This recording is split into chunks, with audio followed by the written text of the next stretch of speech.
Estamos de vuelta en Cátedra Médica hoy hablando con nuestro endocrinólogo de los viernes, el doctor Cristian de los Santos. El tema de hoy es infarto cardíaco en diabéticos. Doctor, antes de irnos a la pausa, usted hablaba de una información que es preciso repetir para que la gente se quede con eso, de cómo identificar, porque muchas veces en las emergencias no se le da esa atención adecuada al paciente diabético y eso puede poner en riesgo su vida. Que usted haga énfasis en esta parte para que la gente se quede con esa información. Es importante, sí, gracias Liz, que la gente no vaya a estigmatizar, porque los mismos pacientes, pero que el paciente lo cometa por, diríamos, desconocimiento, no es tan grave. Lo grave es que los médicos no le pongamos la atención.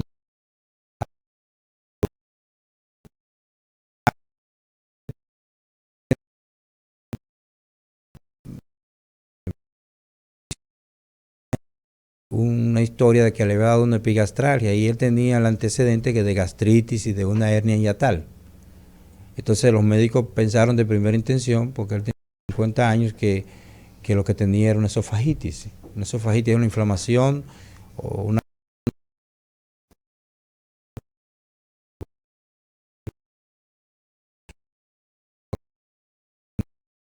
Eh,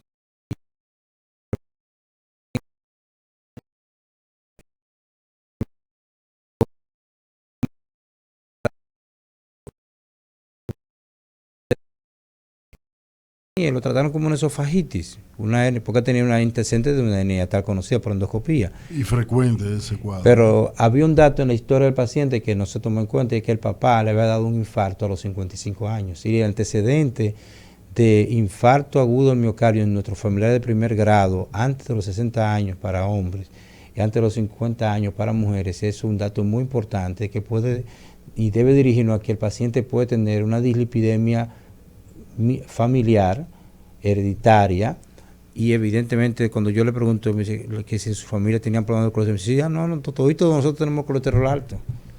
Y el paciente lo que había hecho era un infarto. Realmente lo confirmamos con los estudios posteriores que sí que hizo un infarto de la cara inferior, porque él tuvo, yo le pregunté, ¿te pusiste sudoroso? Sí, no, yo me puse sudoroso, que sudé muchísimo. Sudoración profusa, la molestia en el estómago, la debilidad.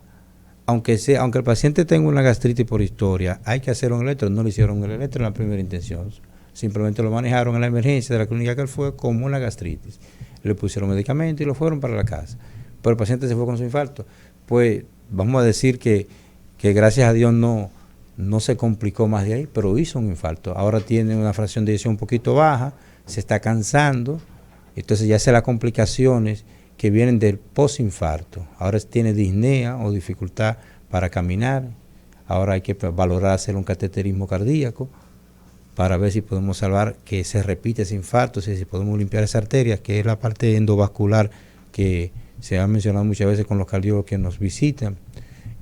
Lo importante es que nuestros pacientes, nuestra familia, nuestros amigos, nosotros podamos prevenir que el infarto llegue. Y no solamente es el control del azúcar, esa es una parte muy importante. Es como les decimos a los pacientes, la dieta es lo más importante, pero no es lo único. Y no es suficiente tampoco la dieta. O sea, si el paciente con dieta, que es muy difícil someterse a una dieta, porque la gente ve que la dieta es como que es un castigo, sí, no un beneficio alimentario. La gente dice, yo no me puedo poner a dieta porque yo no puedo gastar tanto dinero, pero es que la dieta te economiza dinero porque las cosas que te hacen daño son las más caras. Claro, y las cosas que son buenas. Al tiempo, claro, a largo plazo. Y tú vas a economizar dinero. De manera que la prevención, en este caso ya una persona diabética se aplican herramientas de prevención secundaria para evitar que haga un infarto. Pero en el caso de los prediabéticos podemos hacer prevención primaria para evitar que el paciente se vuelva diabético. Muchos pacientes debutan con un infarto, de primera vez el primer síntoma, un infarto, y son diabéticos y no sabían que eran diabéticos. No lo sabían. Porque no sabían que eran diabéticos o son prediabéticos. Entonces, que tenemos que buscar la manera de identificar y no minimizar las quejas de los pacientes. El paciente puede sentirse mareado, el paciente puede sentirse, como hemos dicho, sudoroso, con náuseas, tener un episodio de vómito o que de un momento le dio diarrea, especialmente. Esto pasa porque los pacientes diabéticos hacen una autosimpatectomía, que significa que el organismo propiamente se elimina la función del sistema nervioso autónomo, de la rama simpática, y el paciente no percibe muchas de las cosas. De hecho, los pacientes cuando ya evolucionan mucho tiempo, cuando evolucionan mucho tiempo no sienten, no perciben, así como no perciben no tienen las sensaciones de dolor en las piernas, tampoco tienen sensación de dolor en otras áreas. No le da taquicardia porque ya no tienen esa liberación de adrenalina en las terminaciones nerviosas, y por eso le dije ahorita lo de autosimpatectomía. Pero espérate, Cristian, para aterrizar el tema un poco. Cuando tú me hablas del sistema nervioso simpático, tú me estás hablando de algo que me ponía a reír mucho. Sí. Tú pudieras... el sistema nervioso tenemos aterrizarlo para que la persona lo comprenda. Nosotros tenemos la aventura de tener un sistema nervioso periférico que tiene derivaciones o ramas que se llaman simpáticas y ramas que se llaman parasimpáticas. Entonces tienen diferentes sustancias mediadoras que son cuasi hormonas u hormonas que pueden actuar y llevar mensajes y también ayudar a que funcione otro. Por ejemplo, en el sistema nervioso simpático se libera noradrenalina, adrenalina, y eso hace que el corazón lata más rápido y hace que la gente se sienta. Si tú estás en un examen, una gente joven que va a un examen de universidad, se pone la mano sudorosa, sí, ¿verdad? Se siente nervioso, si está en una entrevista de empleo, o en fin, eso es el sistema nervioso simpático que está actuando. Y el parasimpático es de otro tipo, más del décimo par craneal vago, que tiene que ver más con la parte digestiva. Y ya siempre recuerdo a un médico que me enseñó una vez que teníamos un paciente en intensivo cuando yo era estudiante, y el paciente tenía una erección permanente, tuvo un trauma craneal. Él me decía, se bromó. Y yo le pregunté por qué. Y era porque me dice, porque eso es el parasimpático, quiere decir que el simpático, no hay idea de un equilibrio entre estas dos ramas, entre el simpático y el parasimpático, pero a él estaba predominando la actividad parasimpática, que vamos a decir para el pene. Pero entonces el simpático se le fue, que es el que te da vida. El simpático se fue. O sea, su daño cerebral era muy grave por esa razón. El doctor Amaury García, que está con nosotros, nos puede también ayudar mucho más en esta parte que él maneja muy bien, de lo que es la parte de las terminaciones simpáticas y parasimpáticas.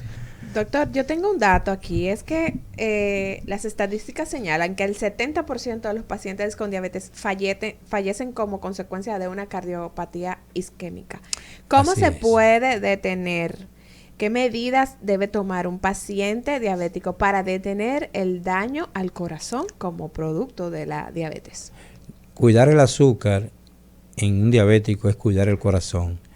Y para cuidar el corazón, lo primero es cuidar tu dieta, hacer ejercicios, hacer al menos 30 minutos cada día de caminatas, que serían 150, de 5 días a la semana serían 150 minutos.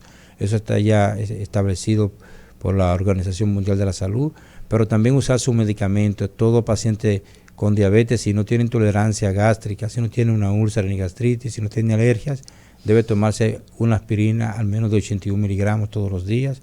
Usar unos medicamentos que se llaman estatinas, que ayudan a controlar el colesterol.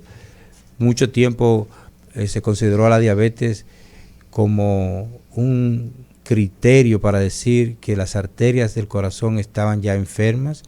Hoy sabemos que no es totalmente así, pero si una persona diabética tiene muchos años, y hablo de muchos años de diabetes, 20 años de diabetes, o 15 años de diagnóstico de diabetes tipo 2, o diabetes tipo 1 con 15 años. Fíjate que un diabético tipo 1 que comenzó a los 5 años de edad, ya ese diabético en 5 años más puede ser que tenga daño renal, con 5 años más, con 10 años, 12 años, y a los 20 años probablemente ya esté en diálisis, con 20 años, un niño. O sea, y así mismo como se va dañando el riñón, se daña el corazón también.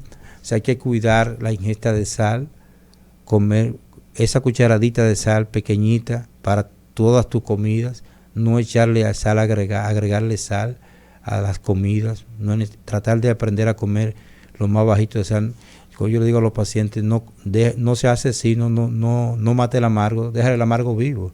Porque la gente dice, no, que con el amargo matadito, matizado. No le mate el amargo, cómaselo así. Bébase el café que usted quiere beber, beba café. Porque cuando usted le echa azúcar al café, le quita el sabor al café. Lo que bebe es azúcar. Entonces, bébase su café amargo. Y cosas así tan elementales, pero muy importantes, son necesarias para que la gente cuide. Entonces, decía de los medicamentos para el control del colesterol, llamadas estatinas, está la simvastatina, la rosuvastatina, la atorvastatina y otras más, que han demostrado protección, prevención y han mejora de la calidad de vida y disminución de la muerte cardiovascular. Qué importante que los medicamentos que usted use hayan demostrado que disminuyen la muerte cardiovascular, que disminuyen el riesgo de infarto. Estos son medicamentos importantes, pero también el control de la presión arterial, no solamente la diabetes, como decíamos al principio, no solamente el azúcar, control de la presión arterial. Pero si no tengo diabetes, tengo que tomar algo para la presión. Puede ser que su médico le indique algo para prevención de la hipertensión arterial, para prevención de daño renal y prevención de daño cardíaco. Así que, como hemos estado hablando, puede ser que un paciente diabético tenga que usar 4 o 5 medicinas. Y eso a las personas que tienen preocupación social debe llamar la atención que el presupuesto y los medicamentos deben ser más asequibles para nuestros pacientes. Cristian, prácticamente tú has dicho que de la única manera que nosotros podemos evitar esto es en la educación básica. Sí, te pregunto, ¿tú te has fijado si la currícula en la educación básica aborda estos temas, aborda cómo evitarlo, el tema de la alimentación? Bueno, hay un programa de educación que se comenzó en México, EduSanú, que desde las escuelas le están enseñando a los niños a hacer prevención de la diabetes, desde las escuelas. Y nosotros en nuestros salones de clase, no solamente a los profesores, sino que los niños sean capaces de aprender a prevenir la diabetes y hacer prevención de las complicaciones, porque no es raro que en un colegio haya un niño con diabetes y la madre tenga que estar perdiendo horas laborables para ir a atender a ese niño, cuando los profesores, cuando los mismos niños puedan ayudar a detectar complicaciones que puedan aparecer en un niño diabético, como es el caso de la hipoglucemia, que pone en riesgo la vida del paciente. Entonces, si los niños desde temprano, si en los libros de texto se incluyen capítulos que hablen de la diabetes, de las complicaciones cardiovasculares, se puede lograr esto. No esperar a que lleguen nuestros niños, que necesariamente tenga que ser que el padre, la tía, porque ya la madre dice, yo no lo aguanto más, doctor, y él tiene 300 libras y no sé qué hacer con él. Llegar al extremo. Cuando un niño llega a 280 libras y tiene 15 años, él no llegó a esas 280 libras en 3 meses, claro. Duró mucho, o sea que hay que aprovechar el tiempo, invertir el tiempo, el esfuerzo y el ejemplo. Quizás sea el mejor consejero, porque tú ves que a veces la madre también está gordita. Yo no quiero que él siga gordo, doctor, porque ya yo me rendí. Conmigo yo me rendí, pero entonces el niño, ¿qué hacemos? O sea, el ejemplo de buenos hábitos alimentarios puede ayudar a que su familia cambie. Así es, doctor. Me gustaría que casi llegando al final de la entrega del día de hoy, usted pudiera hacer un llamado a estos pacientes que tienen diabetes a dar el seguimiento debido a su enfermedad, a buscar esta ayuda, a tener adherencia al tratamiento. En estos casos, por ejemplo, doctor, ¿deben también estos pacientes visitar al cardiólogo? Que usted pueda hablarnos un poquito sobre ese cuidado a tomar para evitar la aparición del infarto. La mayoría de los pacientes llegan a un médico, a veces el médico se hace tanta empatía con ese paciente y el paciente confía en ese médico para todo. Pero también el médico debe tener la confianza de también derivar su paciente, instruir al paciente, si usted tiene que hacerse su evaluación cardiovascular, hacerse su electro, tiene que hacer su ecocardiograma, su prueba de esfuerzo, todo esto en miras para hacer la prevención de que le dé ese infarto. Y cuando los pacientes tienen los síntomas, los datos necesarios o que nos hacen sospechar de que el paciente puede estar haciendo estos síntomas de sospecha de que va a ser un infarto, que está haciendo una cardiopatía isquémica, que está haciendo una angina, que tiene los equivalentes anginosos, que el paciente dice, doctor, mire, yo me estoy cansando, cuando tengo actividad sexual con mi esposa no estoy rindiendo, me estoy cansando de una vez, no llego. O sea, ese paciente te está diciendo que su corazón no está bien. El paciente, si usted es la esposa, que está viendo que su esposo no tiene la misma capacidad de antes, ese paciente está teniendo problemas en su corazón, tiene que ir al cardiólogo, tiene que hacer la intervención con tiempo para que no solamente se controle el azúcar, se controle la presión, sino que logremos evitar, porque el tema del infarto es que si sobrevive el infarto, el que sobrevive, entonces ya tiene una capacidad cardíaca disminuida. Ese es el problema. Lo mejor sería evitar que te diera el infarto. Pero si te dio el infarto, hacer esa recuperación cardíaca se toma mucho más. Usted ha escuchado, vamos a repetir los síntomas que se pueden identificar, doctor, que usted mencionaba, sudoración. Sí. Bueno, para los diabéticos es importante el tema, los síntomas que parecen ser muy sencillos, como mareo, como decíamos el otro día en el caso de los ictus, o el stroke que mencionaba el doctor Amaury García y los colegas que estaban hablando de los temas cardiovasculares, porque el mismo fenómeno que aplica para el corazón aplica para el cerebro también. Ese es lo mismo mecanismo. Una arteria que se obstruye, que se tapa con un coágulo.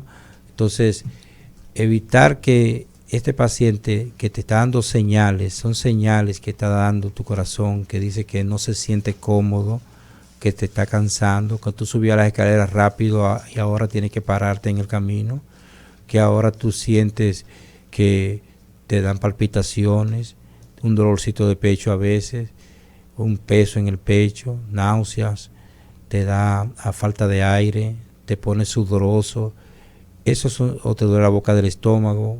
Esos son síntomas que tienen que hacerte pensar que tú puedes estar haciendo un problema cardiovascular. Y la prevención para lograr que no te dé el infarto es importante. Por lo tanto, una evaluación cardiovascular es necesaria. Debes tener esa parte y no subestimar, no pensar que te sientes mal y el azúcar está bien, pues todo está bien. No, te sientes mal, el azúcar está bien, pero hay algo más, hay algo que no está bien y tienes que descubrir qué es lo que está pasando.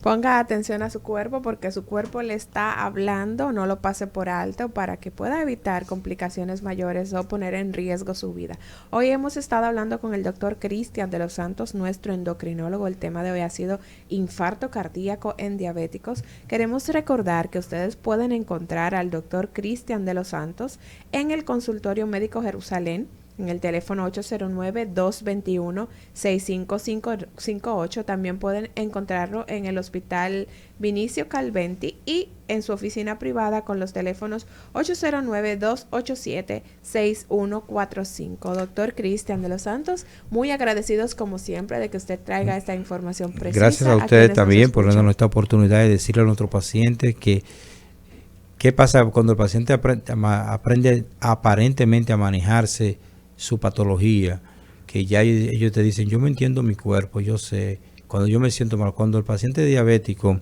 siente algo, muchas veces ya el azúcar está muy alta y a veces ya ha pasado mucho tiempo, de manera que mucha gente anda con el azúcar en 400 y hasta 500 y no se siente gran cosa, ¿sabes? Sí. Sí, andan tranquilos por ahí y muchas veces ni saben que son diabéticos. De hecho, es importante por eso que la persona tenga un chequeo regular. Si ya sabes que eres diabético, no puedes pasar más de 2 meses sin ir donde tu médico. Hay que chequearte, hay que medirte la hemoglobina glucosilada, la que hemos comentado otras veces, que está asociada a una predicción de los factores de riesgo para desarrollar infarto y que debe tratar de mantenerse hemoglobina glucosilada o hemoglobina glicada en al menos entre 7.5, si eres una persona muy avanzada de edad, si eres joven de 7 a 7.5 y si eres avanzado de edad, diríamos ancianos, pues alrededor de 8% sería un nivel adecuado para ti. Sí, bueno, Liz, Cristian, Nelson, Amaury, que no se escucha por allá, nada, al despedir al público que acostumbra a seguir cátedra médica, sabiendo que hoy es viernes y el cuerpo, lo sabe. Pero recuérdense de Cristian de los Santos. Hasta Isidro lo sabe. Sí. Si cuando está bailando siente que se está agotando, pare y vaya al médico. Y así nos podemos ver el lunes. Una aplicación que ha hecho el doctor Lafontaine. Sí. Será hasta el lunes cuando nos reencontremos en este espacio. Que tengan un feliz fin de semana. Cátedra Médica, porque la salud